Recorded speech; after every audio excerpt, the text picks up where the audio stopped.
Nokora iki iyo ndonse ijambo ry'ubuvugishwa? Nama nubise abantu bavuga bati nari ngiye mu cyumba cy'amasengesho gishika umuntu arambwira ijambo Imana ivugako. Nari ngiye ku musozi mpura n'umuntu nkibuduga Imana ishiramuvugisha kuri jewe. Narangiye gusenga mu nda hasanze yakora mu maso yaca kuvugira ibintu byawe. Rero nafashe ko hari ikintu Imana ivuze ku buzima bwanje. No mwishengero hagiye twese turasenga umuntu agaruka kampamagara avuga ati hari Imana yense kuri wewe. Iyo byose bituma umuntu yiyumvira ati mbega byose biva ku Mana. Nimba biva ku Mana no bikoresha iki? Mbega nimba bitava ku Mana hoho nokora iki?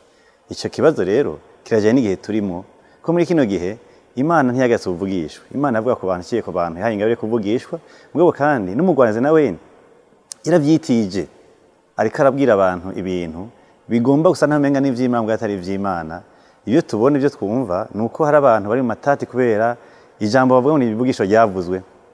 Mugabo kandi hari n'abantu bari kurakora ibintu bayita ko ari imihamagaro, bita ko ari ivy'Imana ibashaka ko, mugabo ugasanga by'ukuri ahubwo ubwo buvugishwa bwabakwiye mu buzi cyangwa bwatumye akora ibintu biboneka ko ari ivyaha mugabo bavyita ko ari ubwisho buva ku Mana.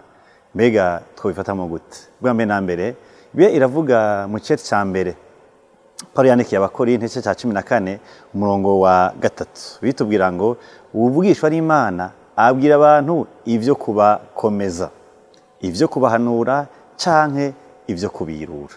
Mugabo kandi Bibiliya igomeka tubwira kandi ngo ntimukengere ivyavugishwa n'Imana, ariko ngo mugerageze mugumyemwo vyiza. Rero ikintu cyame cyo gukora ni ukutemera byose ahubwo kumenya ngo ko Imana yavuze uyu muntu yavugishijwe ntakwiye kunteka ivyo njya gukora, akwiye kumpa umwanya wanje wo kuja gusuzuma ko ivyo yambwiye kumbure bije kunkomeza, kumpanura canke kunyirura.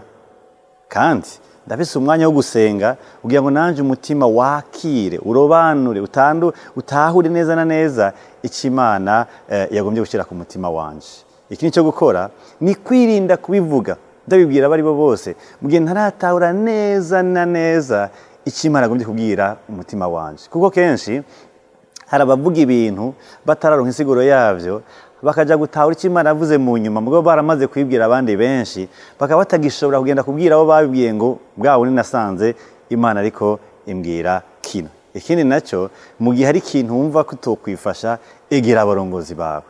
Ari ibintu vyekeye amashwadi konje canke guhitamwo bazokubakana, ivyekeye imihamagaro canke ivyekeye guhindura ubuzi, rondera gukura muri mpemu cyane abarongozi mu ishengero ryawe kugira ngo bagufashe kurondera kumenya mbega ivyo bintu biva ku Mana canke ntibiva ku Mana. Nimba biva ku Mana hoho nubuhe butumwa Imana yagombye kubwira umutima wawe. Icya gatatu itegure kumvira, kuko ari igihe Imana igusavye ikintu ukora ndetse inagutegetse Imana isaba mugabo yifuza ko ukora ikintu gikoreye mu cuti bwawe nayo. Rero iyo witeguye kumvira bisigura ngo iki Imana yavuze ntacyo wagisaba inkomeze nyinshi cyo bisaba kuyizera cyane, ukaba witeguye kumvira Imana yaja kunezerwa nuko washize mu ngiro ico Imana yashize ku mutima wawe. Hari igihe usanga ivyo Imana yavuze bisaba kurindira cyane, ugasanga ni ibintu biri mu myaka iri imbere, cyo kuba ari 5, 10 canke kanarenga, kuko turabona abakuki hari Imana imweretse yabwiye ngo ivyo bintu weretswe banza uvyandike,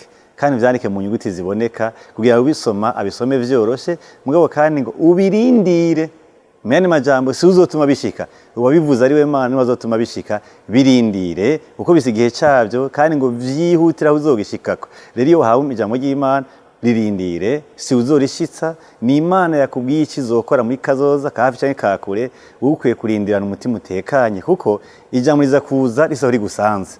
Bandaye muri gihe rurimwo amurindira ikindi gihe Imana izoshitsa ivyo yagusezeraniye canke ivyo yakubwiye. Muri kino gihe rero dukwiye goroka ku kintu cyitwa gushishoza, kurondera kumenya ibivugwa. Iyo umuntu arondeye kumenya ibivugwa agatekereza, agasenga, agasura mu jambo ry'Imana, agahanuza abarongozi biwe, arabari karigira inyifato nziza imbere y'ijambo y'ubuvugishwa. Yesu abahezagira.